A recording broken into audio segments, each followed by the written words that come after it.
La revista El Doctor en Casa presenta su programa El Doctor en Casa TV.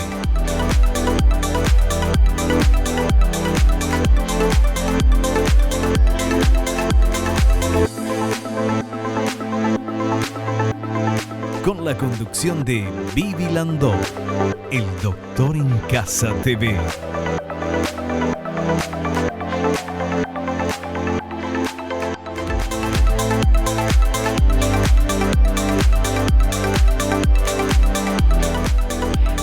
Hola, ¿cómo están todos? Muy, pero muy bienvenidos. Esto es El Doctor en Casa. Hoy vamos a hablar de por qué algunas veces fracasan los implantes dentales. Con el doctor César Blaires. Él nos va a explicar muy, pero muy bien en el programa de hoy por qué puede llegar a suceder eso. Pero antes de presentarlo, vamos a ver, por favor, esta placa, señor director, que nos dice cuánto sigue. El proceso por el que los implantes dentales se unen o adhieren al hueso se llama osteointegración.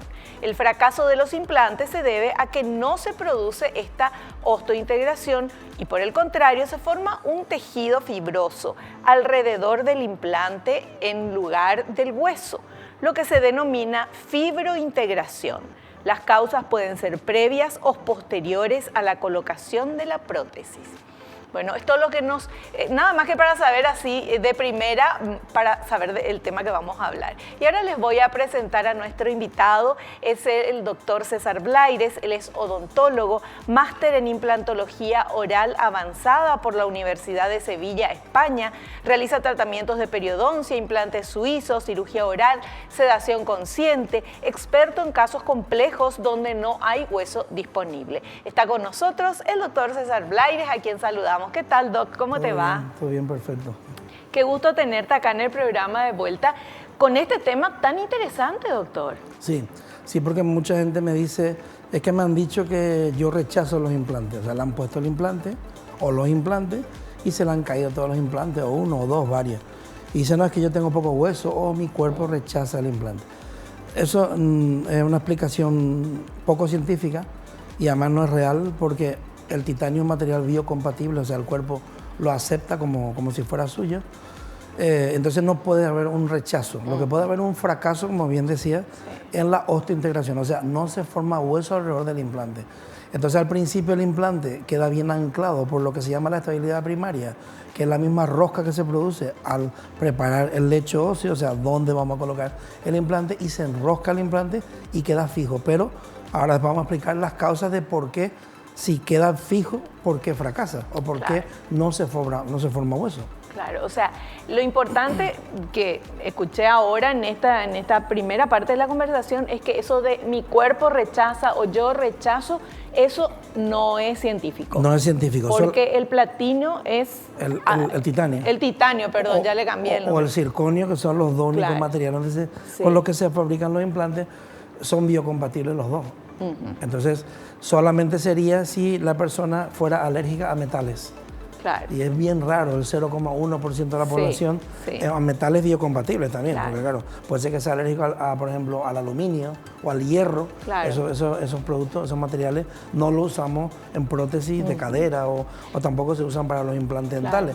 Entonces, tendría que hacer una prueba específica de alergia a metales y si diera que es alérgico al titanio, normalmente no es al circonio. Claro. Los dos no suele ser y se le podría colocar un implante de circonio, que nosotros también tenemos implantes de circonio.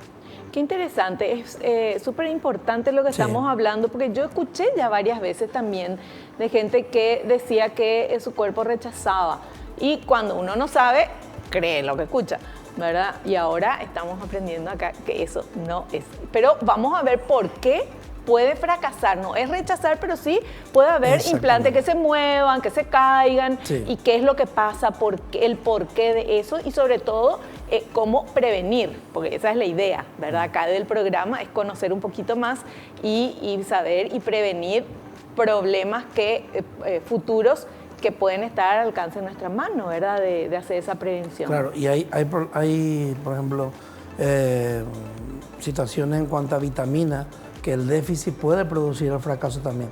Pero hay otras situaciones en las que no podemos, o sea, Por eso voy a explicar también muchas veces la falta de planificación. El hueso no está o no hay suficiente hueso para colocar el implante y colocan igual el hueso. Entonces, claro, no hay... Esa es la culpa del profesional. Efectivamente, no hay un bloque de hueso, como ya hemos explicado en varias técnicas complejas, que ahora voy a mostrar el modelo para que vean la diferencia. Ahí no se puede poner el implante. O sea, el implante se pone, el implante se sostiene por la estabilidad primaria, pero una vez que se coloca la prótesis y el paciente empieza a comer, esa carga no aguanta la carga masticatoria y el implante fracasa. Inclusive muchas veces, al no tener las 4 paredes que debe de tener un implante para ser soportado, tiene 2, en esa pared de fuera o de dentro que no hay, se forma la fibrointegración y al final se extiende a los lados donde había un poco de hueso y termina fracasando el implante. Bueno, como decíamos, le decía yo en programas anteriores, hay que ser un poco ingeniero también acá para saber qué se puede poner, qué implante, cómo, dónde, si no hay hueso, qué se hace. Usted explicó unas cuantas técnicas bastante difíciles solamente de escuchar, pero bueno, para eso estudió y para eso tiene toda la práctica y por eso está acá con nosotros en el programa. Y ahora vamos a hacer, doctor, hacemos un primer corte, hacemos un cortecito y volvemos ya.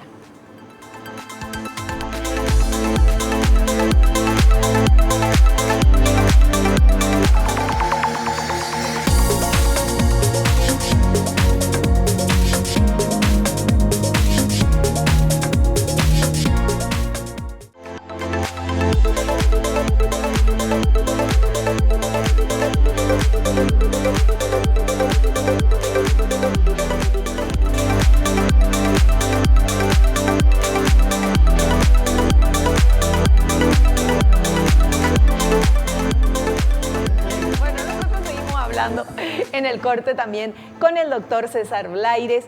Él está con nosotros hoy y nos va a explicar un poquito por qué fracasan algunas veces los implantes dentales. ¿Y qué les parece si vemos este primer material ya para iniciar con imágenes? Y me parece tan interesante porque así aprendemos mejor. ¿Qué son los implantes dentales? Los implantes dentales son dispositivos utilizados para reemplazar las piezas dentales perdidas por diversas razones, como un accidente, una enfermedad periodontal o de las encías, incluso por la caries que va destruyendo la pieza hasta hacerla imposible de restaurar. El objetivo de los implantes dentales es sustituir a las piezas perdidas. Hablamos antes del titanio, del circonio, los materiales con los que se fabrican, que es biocompatible, y lógicamente las causas por las que se pierde una pieza son varias. Puede ser por una periodontitis, una enfermedad de encía que va afectando primero una gingivitis, se inflama la encía, no se trata, sangra la encía o no, hay pacientes que no le sangra, después ya pasamos a una periodontitis que es la clásica piorrea, ya se pierde hueso, se va poniendo poco a poco, se van viendo las raíces expuestas, el paciente tampoco acude y llega un momento en que se produce también una pérdida total del hueso y se produce una fibrosis natural. Desaparece el ligamento periodontal y el diente se queda en el aire. Baila el diente y al final hay que quitar el diente y ahí tenemos que colocar el implante. Otra razón puede ser simplemente que hay una carie enorme, el paciente no se trata, le llega al nervio, hay que hacer un tratamiento de conducto, tampoco se trata, y esa carie sigue avanzando y llega, por ejemplo, a las raíces o a la unión de las raíces, que es la zona de Furca que se llama, y al final terminamos por perder la pieza. Por ejemplo, en este modelo podemos ver en la parte de abajo, se ve, aquí vemos como una infección enorme, unas bolitas aquí. A ver. Eso que se ve abajo, eso es cuando ya llegó la carie al nervio, no se trata y se produce una infección en las raíces. Entonces, si eso no se trata con una endodoncia, un tratamiento de conducto, llega un momento que esto es inviable de tratar, inclusive con un tratamiento de conducto. ¿Ves? Aquí. ¿Y esa infección que es como una bolita, eso sale en la encía? Sí, puede formarse una fístula, puede formarse un flemón, una inflamación de la mejilla directamente. Si sale una fístula nunca se va a inflamar porque por ahí va saliendo la infección. Va saliendo. Claro, pero si la infección es tan grande, aquí se ven dos bolitas, hay veces que es una infección enorme, entonces Si la infección es tan grande, a ver si es que no me estoy Sí, situando. es un poco difícil de ver Me estoy porque... situando. Ahí sería. Aquí Sí. se ve perfectamente. Estas dos bolitas que vemos aquí abajo. Entonces, ¿qué pasa? Esa infección ya llegó al hueso. Ya. Entonces, para hacer un tratamiento de conducto aquí, el profesional tiene que tener tecnología. ¿Por qué? Porque se le puede llegar a quitar el nervio al paciente, pero si no se elimina la bolsa de infección, Va a la volver. endodoncia no va a funcionar. Claro. Entonces, ahí hay que pasar a través de la punta del ápice, la punta de la raíz, y colocar medicación para que elimine esa infección. Si no funciona, se puede hacer inclusive una cirugía que se llama apesectomía, que también la hacemos nosotros, que es hacer una incisión en la encía, llegar al hueso, limpiar toda esa infección, colocamos hueso y amputamos, cortamos la punta de la raíz 1 milímetro o 2, sellamos esa raíz, suturamos y se puede salvar la pieza. Ya. Pero hay que ver que el tratamiento de conducto esté muy bien hecho. Si el tratamiento de conducto no es perfecto y no se llega hasta la punta de la raíz, va a fracasar la apesectomía también. Entonces esa sería una opción en la que se pierde la pieza por descuido del paciente y al final se destruye y hay que extraer la pieza, no hay más solución. Claro. Serían las causas, también puede ser un accidente, uno tiene un accidente, se da un golpe, hay una avulsión, o sea, el diente sale volando directamente, se pierde el ligamento, se pierde todo, y si en el momento se hace inclusive 2 horas, se le puede reimplantar el mismo diente en el mismo lugar, pero es bien complicado también de hacer. Claro, pero por más que tengamos implantes dentales, pero fantásticos, siempre se trata de salvar la pieza dental natural. El objetivo de un profesional que tenga ética tiene que intentar salvar siempre que se pueda. Por eso está hablando de la apesectomía, Claro. que es una técnica que no se habla, no se conoce, muchas veces ni existe para algunos profesionales, pero nosotros sí hacemos apesectomía porque algunos compañeros nos derivan, pero normalmente suelen ser también endodoncistas, son especialistas. Entonces, la endodoncia está muy bien hecha, Claro. está perfectamente hecha, pero después de 6 meses tiene otra vez una fístula. Aparece otra vez una fístula, aparece una inflamación. Entonces radiográficamente se ve que está bien, pero la lesión previa que tenía era muy grande. Se redujo, pero se mantiene.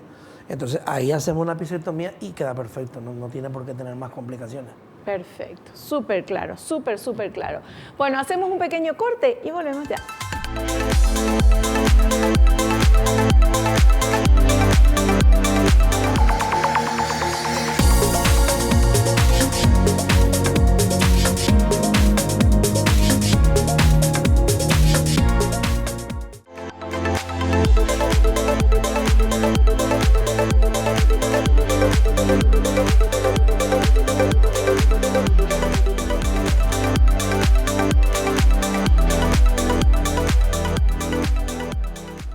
Seguimos charlando con nuestro invitado, el doctor César Blaires. Quiero comentarles que el doctor es odontólogo, máster en implantología oral avanzada por la Universidad de Sevilla, España.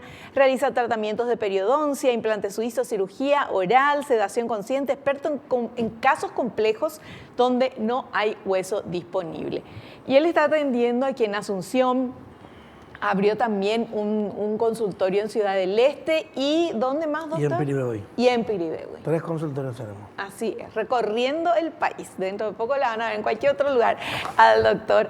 Bueno, pero quería contarles porque obviamente ustedes ven que sale el número telefónico, pueden llamar, pueden hacer las consultas, pero que también para la gente que no vive en Asunción también pueda ir y poder tener la consulta con nuestro invitado. Bueno, doctor, ¿qué pasa una vez que se inserta un implante dental? Nosotros tenemos un material, si le parece podemos ver y después usted nos explica, ¿sí? Perfecto, veamos por favor. ¿Qué ocurre una vez insertado el implante dental?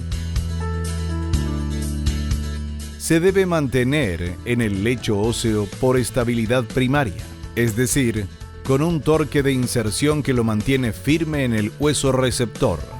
En ese momento aún no hay osteointegración. Esta se completará al pasar como mínimo 40 días en los implantes monofásicos y 3 meses en los bifásicos.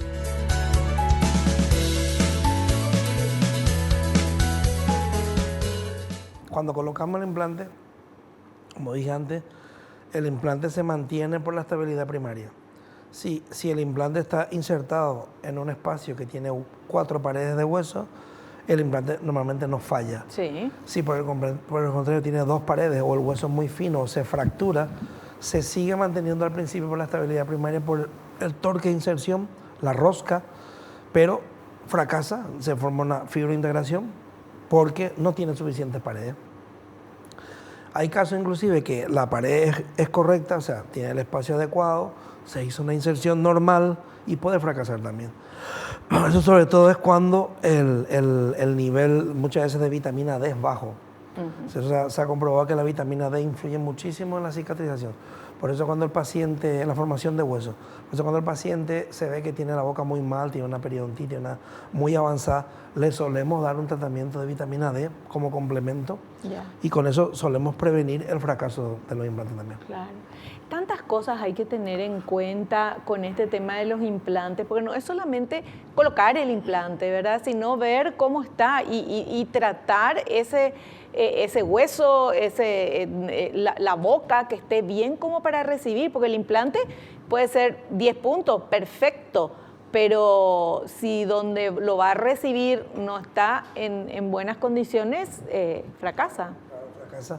Por eso siempre insisto en el diagnóstico. Se pueden colocar implantes con panorámica, pero no es lo adecuado. No vemos la profundidad, no vemos cómo está el hueso, no vemos la densidad, no vemos los detalles anatómicos.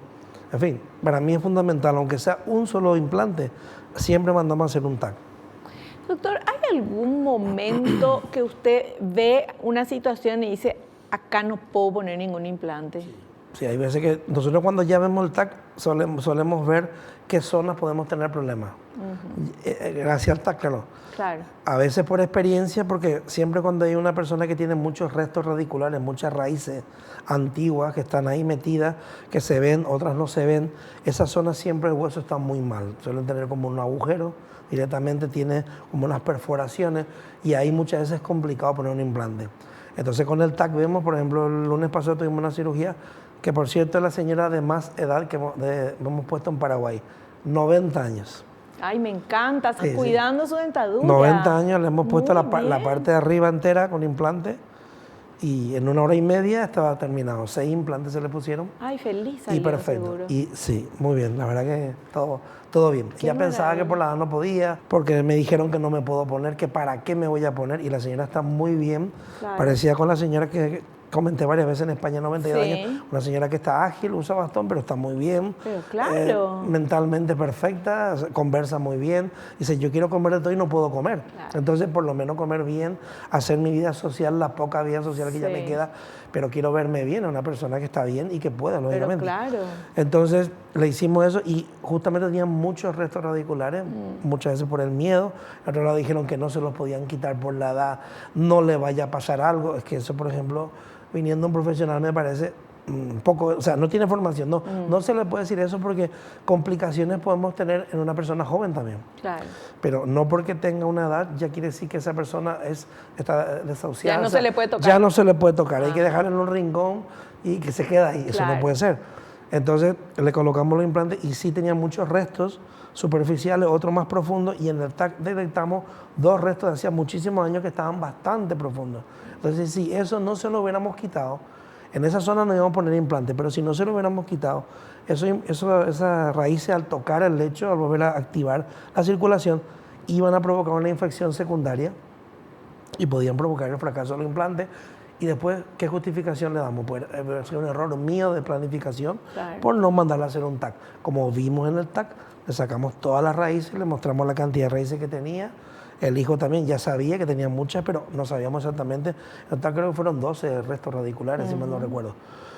Entonces, con eso limpiamos bien la zona y colocamos el implante. No hizo falta ni colocar hueso porque el hueso que tenía era espectacular, un hueso muy duro. ¡Qué maravilla! 90 años con un super hueso. Impresionante, sangró muy poco, o sea, una cirugía sencilla para lo que teníamos que hacer. O sea, el tiempo que tardamos fue poco para lo que teníamos que hacer. Claro. ¿Y qué tipo de anestesia usaste, doctor? Siempre anestesia local, pero en vez de usar lidocaína usamos articaína, que es más potente. Tiene un efecto, una latencia más larga, o sea, con un carpule, con un tubito, podemos estar 2 horas y media, 3 horas inclusive, También con un tubito, con un carpule, podemos anestesiar más zonas. En cambio, con la lidocaína tenemos una hora y media máximo, y muchas veces se siente lo que se hace, molesta, y tenemos que poner más cantidad. Entonces con la articaína trabajamos mucho mejor. Después, si le dimos un diazepam de 5 miligramos, que se lo tome antes de venir al consultorio media hora antes, para que estuviera tranquila. Y con eso fue suficiente, estaba muy tranquila. Claro. No hizo falta hacer sedación consciente, porque era una señora que no le tiene miedo. No tiene fobia al odontólogo, pero ese diazepam te ayuda a relajarte, porque también, quiera que no, es una hora y media. No, y es una operación, ¿verdad? Claro. Una intervención. Sí, yo cada 15, 20 minutos le hago descansar al paciente, le ponemos una gasa y le dejamos que cierre. Y sí, porque está con la boca abierta tanto tiempo. Conversamos un poquito, que se relaje, y seguimos otra vez trabajando, porque estar hora y media con la boca abierta cansa mucho, lógicamente. Obviamente.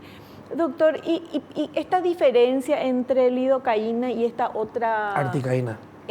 ¿Usted, dependiendo de cómo sea, utiliza uno u otro, o no, usted utiliza? Yo siempre utilizo articaína, porque además es una anestesia que está comprobada que no tiene ningún efecto. Se habla mucho de que hay que tener cuidado con los pacientes cardíacos, tal vez usar una mepivacaína, pero ¿qué pasa? Cuando hacemos una cirugía, si usamos mepivacaína, no tiene casi efecto anestésico. No sirve, pero no nos va a servir para la cirugía. Lo que tenemos que saber es el paciente, la ficha clínica, que no tenga tensión alta, si la tiene controlada sobre todo, porque le puede afectar un poco más.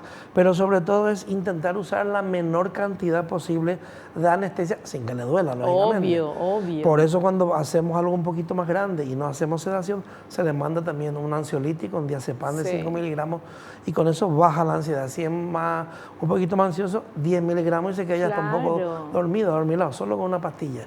Es muy fácil de solucionar. Sí, no, por favor, sin dolor, 0 estrés, tiene que ser todo más normal, más tranquilo. Por eso. La articaína funciona muy bien, la verdad que no solemos tener problemas. Qué bueno. Para la cirugía es ideal. Y entonces, esta señora de 90 años, chocha de la vida, salió después de... Qué gusto. Claro, salió muy bien, y ahora la semana que viene le vemos. Le hacemos la revisión. Como tuvimos que dar varios puntos y quitar muchas raíces, no le tomamos la impresión, la medida para hacer el provisorio. Pero el lunes que viene le vemos, y dentro de 15 días, o sea, a los 15 días de la cirugía, ya va a tener un provisorio cementado fijo. O sea, que rapidísimo está con un provisorio. Sí. Qué bueno. Doctor, usted dijo algo del tema de las raíces, y por lo visto yo tenía la idea de que si se tenían raíces, el hueso no se absorbía porque estaban las raíces, pero parece que no es así. No, lo que pasa es que una raíz que está sin infección no hay problema, pero esos son restos radiculares, entonces siempre tienen una bolsa de infección, como vimos antes del modelo. Restos radiculares siempre tienen infección. Claro, se va acumulando, se va convirtiendo en un cuerpo extraño.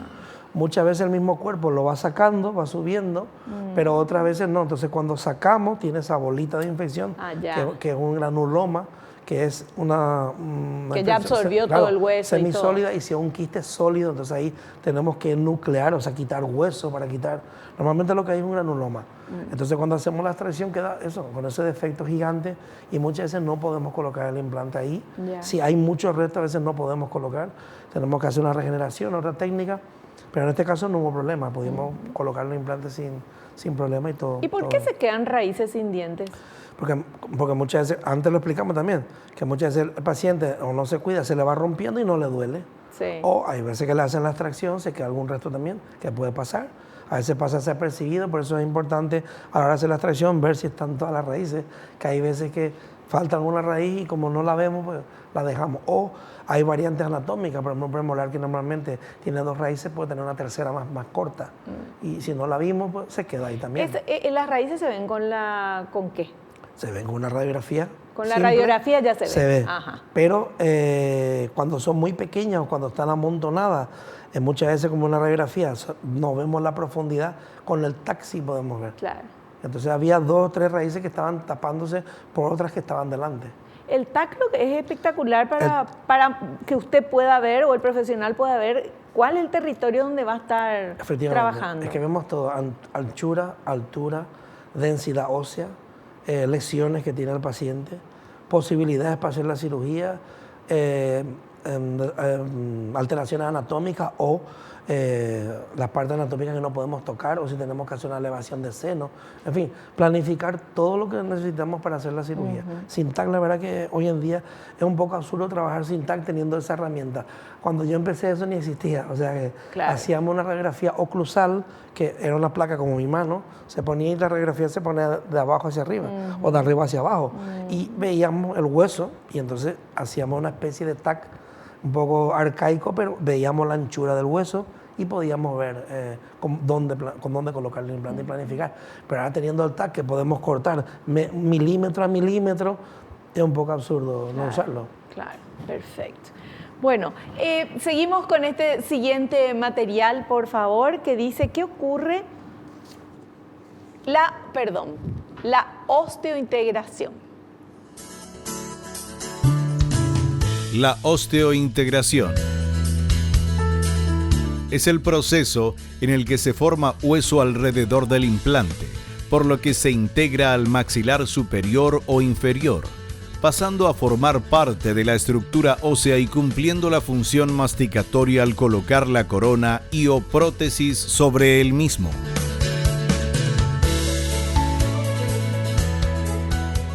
El objetivo de colocar implantes no es poner implantes, es colocar una prótesis sobre los implantes. Claro. Por eso es importante colocar los implantes en una posición que después se pueda rehabilitar con una prótesis. Por ejemplo, vamos a mostrar aquí un modelito. Estos serían los implantes suizos. Aquí, sí. Si vemos, están posicionados paralelos entre sí y en el centro. Vamos a imaginar que estos implantes, en vez de estar así, están hacia afuera. Los implantes suizos tienen la ventaja que se pueden doblar. Los implantes bifásicos, lo que sucede normalmente, no se pueden doblar. Ya tendríamos que usar un pilar con una angulación de 45 grados. O sea, intentar compensar. ¿Qué pasa? Todo eso produce una sobrecarga sobre el tornillo, aflojamiento, una serie de complicaciones que ya hemos hablado. Entonces es muy importante que los implantes estén anclados en el centro del hueso, si es posible, o en la pared de atrás para después colocar la prótesis, lógicamente, que es el objetivo principal de la cirugía. Claro. Pero qué importante es que esos implantes estén bien colocados, claro, bien seguros, porque se puede poner después la prótesis y queda genial. Uno sonríe, está con todos sus dientecitos, pero ¿qué pasa adentro, verdad? Y que claro, esa es la base. Claro, después ya todos estos aditamentos que se han ido inventando para corregir angulaciones, realmente lo que están haciendo es corregir algo que está mal desde el principio. Entonces está muy mal puesto y ahora la casa de implantes se inventa un aditamento y lo coloca. Es cierto que hay situaciones en donde hay poco hueso y tenemos que usar por una técnica, la de All-on 4 que se usa mucho, los implantes de atrás están angulados con 45 grados. Sí. Pero hoy en día no tiene sentido, como ya dije un montón de veces, colocar 4 implantes cuando podemos colocar 6 o inclusive 8 y los colocamos paralelos entre sí, no que los de atrás están angulados para abarcar más superficie, como sería, por ejemplo, este caso. Aquí tenemos 4 implantes. Este es el clásico All-on 4, que es lo que se sigue usando. Tenemos 4 implantes. Y estos de aquí, si vemos, que ahora lo voy a poner con el destornillador, que seguramente se verá. El problema que tiene es que si colocamos el tornillo, vemos que el implante viene hacia adentro. Esta es la dirección de cómo se atornillaría. Fíjense la angulación, tiene una angulación de 45 grados a propósito. Lo ideal sería que entrara recto, claro, pero no, se hace así para que el implante abarque la mayor superficie. Entonces en vez de estar a propósito se hace así. El All-on 4 es así para que si está recto, esta parte de atrás no hay implante y se puede perder el implante. Solamente en ese caso. Solamente en ese caso es donde está indicado.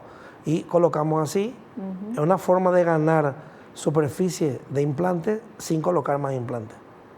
Mira, aquí, por ejemplo, si colocamos, este está recto. Bueno, ni siquiera lo tengo que sujetar. Sí. Eso está recto. Este tiene que estar igual también. Y el otro tiene que estar de costado. Y el otro también tiene que estar también de costado. Ya puedo ser su ayudante, doctor. Muy bien. Esa es la diferencia. Sí. Entonces, se puede hacer 4, pero no tiene sentido. Lo suyo es colocar 4, no, 6, uno más aquí, sí, otro más aquí y que todos estén paralelos entre sí. Claro. Es el mínimo de implante que nosotros colocamos ahora. Ya no colocamos 4. 6 a 8 implantes.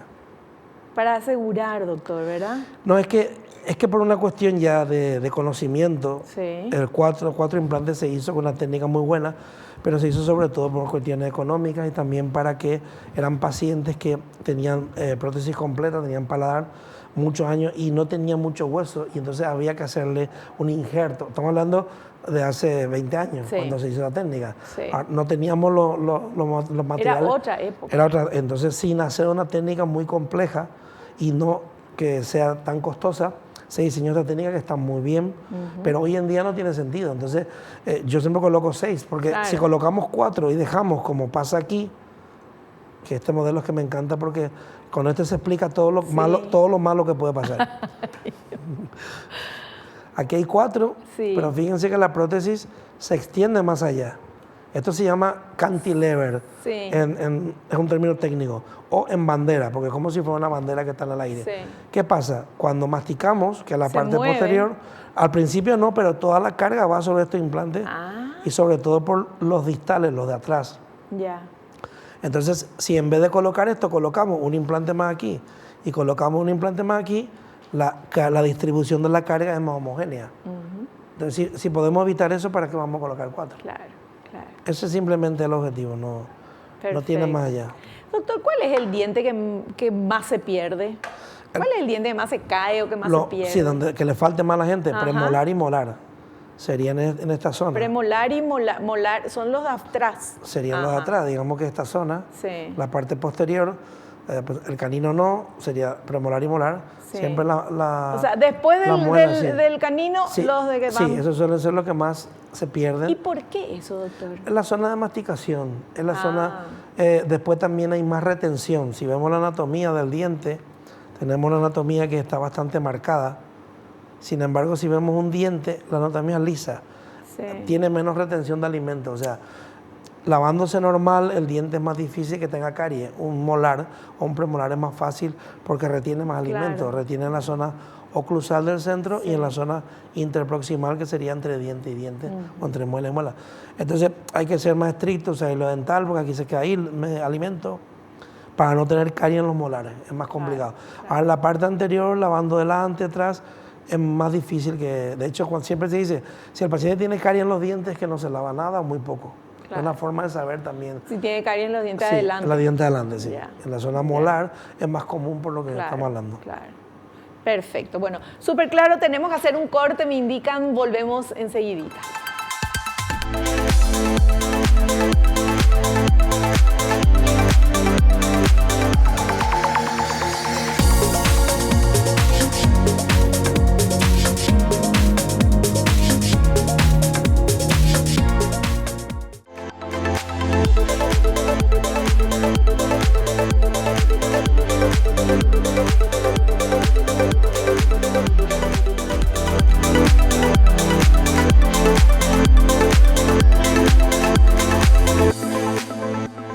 Bueno, continuamos hablando con nuestro invitado, el doctor César Blaires. Nos estuvo explicando muy, pero muy bien hasta el momento todo lo que le estuvimos consultando. Y el tema de hoy es por qué fracasan los implantes dentales. Ya estuvimos viendo qué son los implantes, cómo se ponen, qué es la osteointegración, que es una parte evidentemente vital, ¿verdad, doctor? Para, Es todo.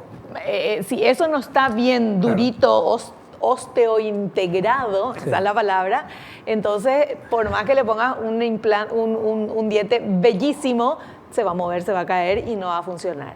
Bueno, la base está, como decía en el fútbol alguien.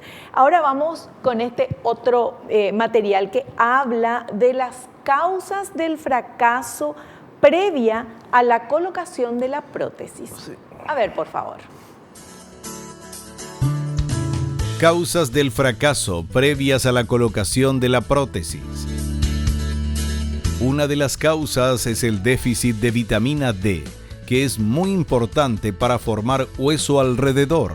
También puede ocurrir por el uso de bifosfonatos, que son fármacos que incluso provocan necrosis ósea. Otras causas son la mala calidad ósea y densidad baja, o malos hábitos, como el tabaquismo y el abuso del consumo de alcohol.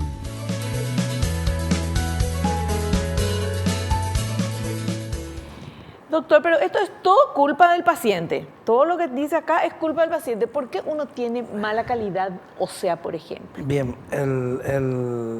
esos factores influyen, pero como siempre hablamos, una cosa es que algo influya y otra es que si está mal o está bajo, por ejemplo, de vitamina D, no se pueda osteointegrar. Claro. Es una de las causas. Se puede ver, se puede valorar, como hablamos en otro programa.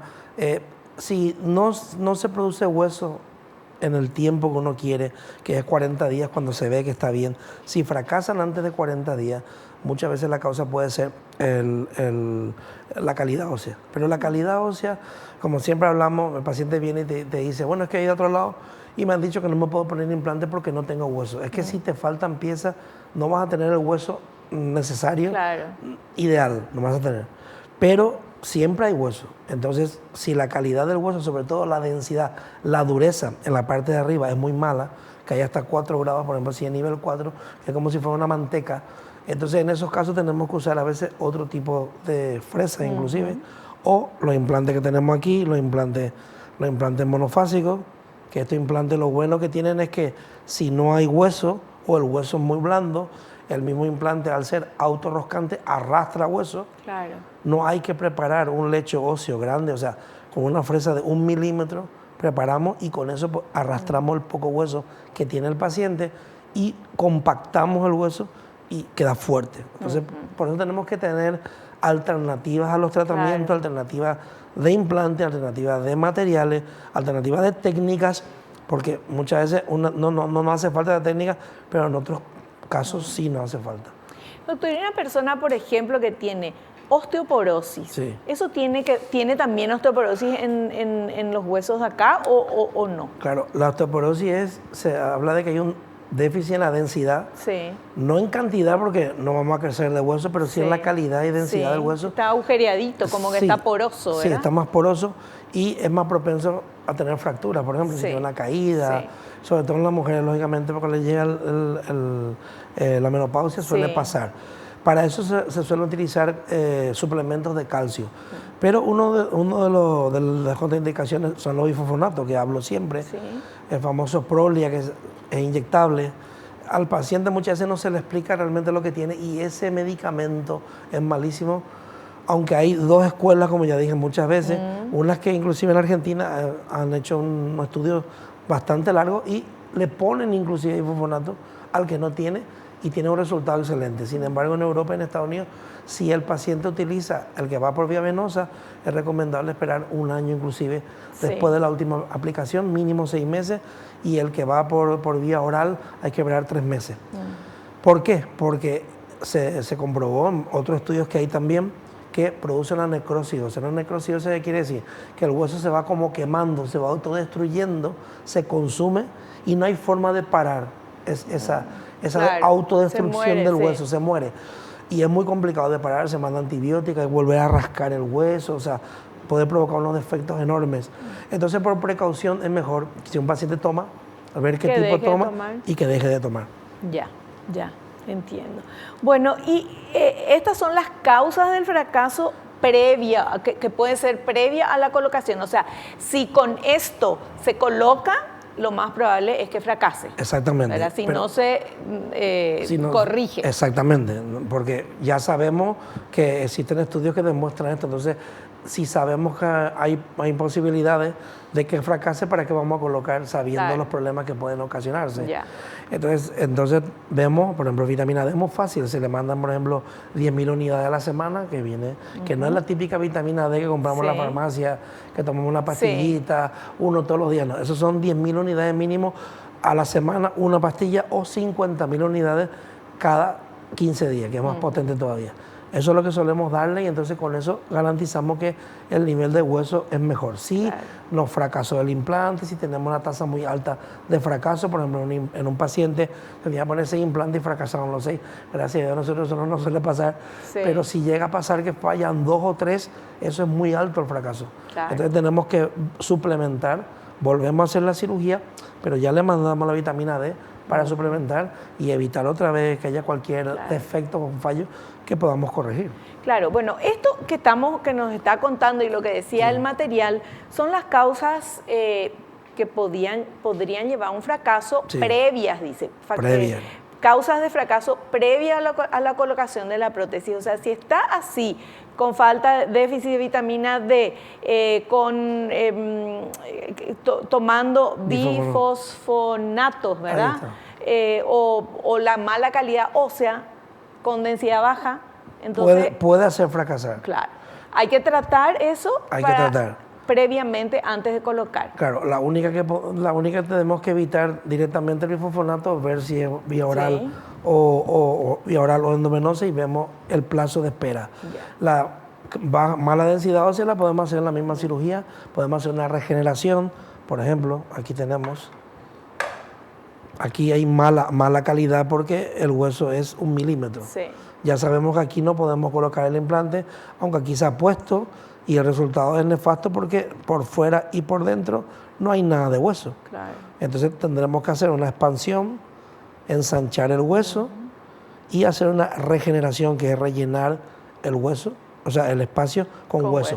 Entonces ya nosotros estamos viendo que la calidad ósea es mala, entonces planificamos la cirugía y ya corregimos el problema en la cirugía. ¿Y qué hacen cuando, por ejemplo, dice, porque decía también el material, tabaquismo Sí. y el abuso del consumo del alcohol? Ahí, ¿cómo hacer? Claro, eso es lo que demuestran todos los estudios que hay. Por ejemplo, como dije ya varias veces, en Estados Unidos si fumas no se te pone implante. O si decir que tenés 2 unidades diarias de alcohol, como se suele hablar, si tomás más de 2 unidades diarias, o sea, 2 deditos de alcohol, 2 dedos, una raya que sería, ya se te considera alcohólico en el sentido de que puede influir en la cicatrización de los tejidos blandos y en la formación. No miramos los... Por eso estamos en Paraguay, además, o sea, aquí se toma mucha cerveza, los países latinos toman cerveza. O sea, acá todo el mundo es alcohólico. Supuestamente sí vemos ese nivel, nivel que es un poco exagerado. Más de 2 unidades ya se supone que tomas demasiado. Sí. Pero ¿qué pasa? Por ejemplo, en España fuma todo el mundo, un 70-60%. Entonces no le pondría implante a nadie. O sea, esos son parámetros y son estudios que hay que demuestran que influye, pero no quiere decir que sea definitivo en la formación de hueso. Hay que tenerlo en cuenta. En Paraguay, por ejemplo, no fuma nadie. Entonces la calidad del hueso es mejor, la cicatrización es mejor, antes se le puede colocar el provisorio. O sea, hay menos complicaciones. Doctor, no fuma nadie, menos personas fuman, gracias a Dios, pero están todos con su VAP, esta porquería que pero yo intoxica. Sí, yo lo digo por los pacientes que van. 9 de cada 10 no fuman, o sea, hay 1% de fumadores. Qué bueno. Es bajísimo, bajísimo. Nadie, no, yo no fumo, o sea, bajísimo. Sin embargo, en Europa 60%, 70% es altísimo. Eso es porque no ven el doctor en casa ahí. Claro. Igual es un hábito que hay y aunque se ha intentado erradicar con el tema de subir los impuestos, siguen fumando. Hay gente que se quita, pero del 60% no baja. Entonces, no le pondría yo ningún implante en España, pero se pone y la tasa es muy similar. No vaya a pensar que por el tabaco ya se pierde un 30%, un 1%, 2% más puede influir. Pero eso el paciente influye también en la cicatrización. Influye también en la cicatrización. El tema del tabaco. Influye también. Se puede producir lesiones. Claro. La encía no cierra como tiene que cerrar. A veces en vez de a la semana, recién a los 15 días se ve que se está formando la encía bien para cicatrizar. Tenemos que esperar a ese 22 días para quitar los puntos. En fin, una serie de pequeños detalles que nos pueden complicar. Nosotros al paciente que le decimos que se tiene que enjuagar mucho con clorhexidina y que si va a fumar se pone una gasa a modo de filtro, fuma y tira la gasa. Entonces, ¿se pone la gasa en el lugar? Se pone la gasa donde tenga, porque se ha demostrado que aunque no impide, pero cuando fuma, ves la gasa y está amarilla. No, es increíble. Lo ideal sería que no fume, pero bueno, exactamente. Ese es el mundo ideal. Volvemos a lo mismo. Lo ideal es tratar el tabaquismo primero. Claro. Esperar a que se cure y después colocar el implante. Entonces no vamos a poner a nadie. O, como decía el otro día una psicóloga, es que me tienes que mandar a mí para que le tratemos la fobia al odontólogo. Un año después se va a colocar. Para eso tenemos la sedación. O sea, tenemos que dar una solución real y ahora. No una solución a largo plazo. Tal cual. Así es. Bueno, ya no tenemos tiempo para pasar el otro material. Vamos al corte, a la vuelta, el siguiente material. Volvemos ya.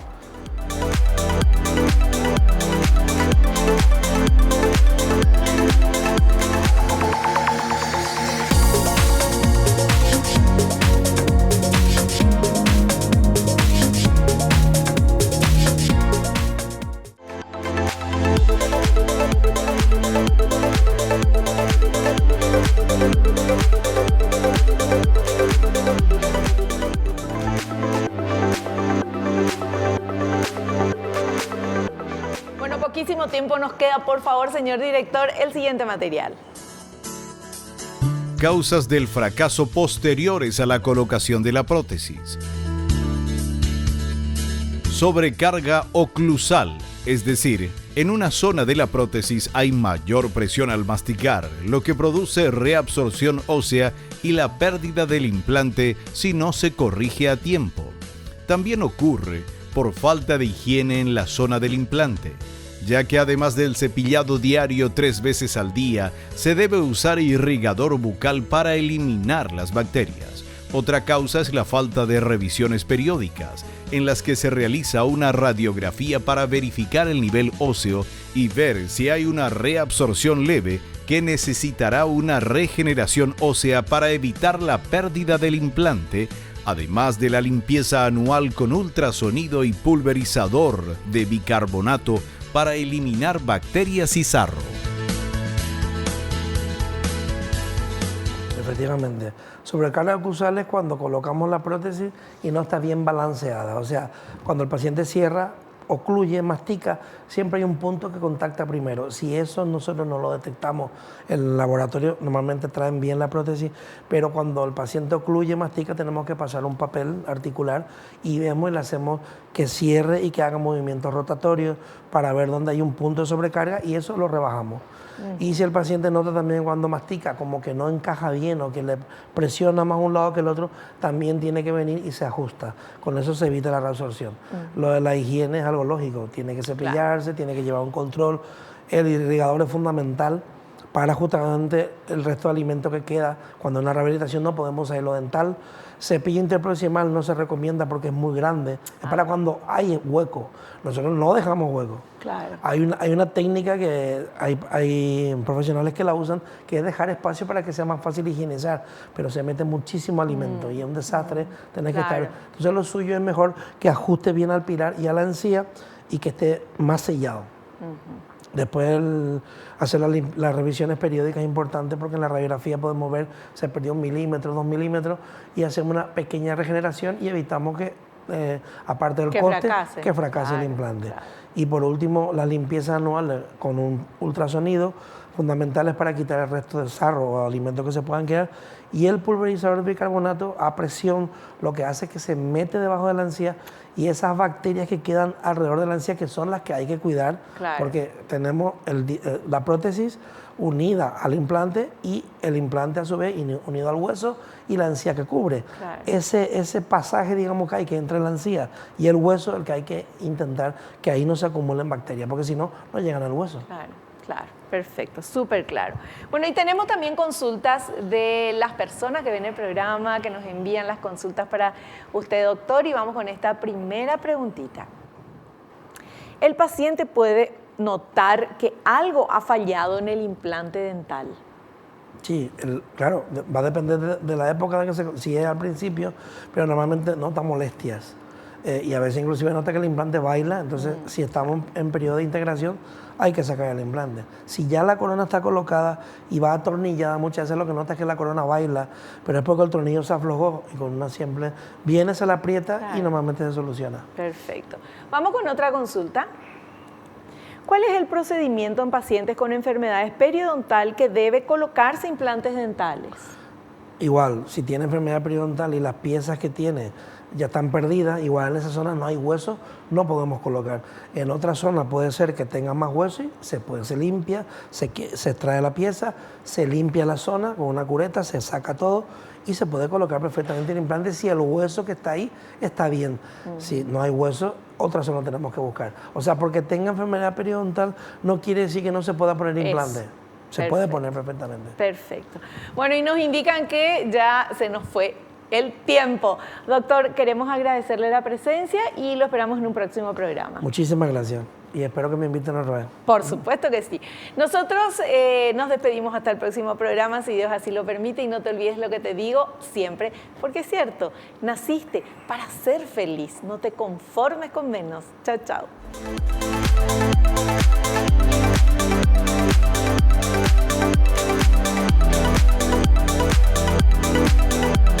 La revista El Doctor en Casa presentó a Vivi Landó en el programa El Doctor en Casa TV. Fue una realización de Alicante.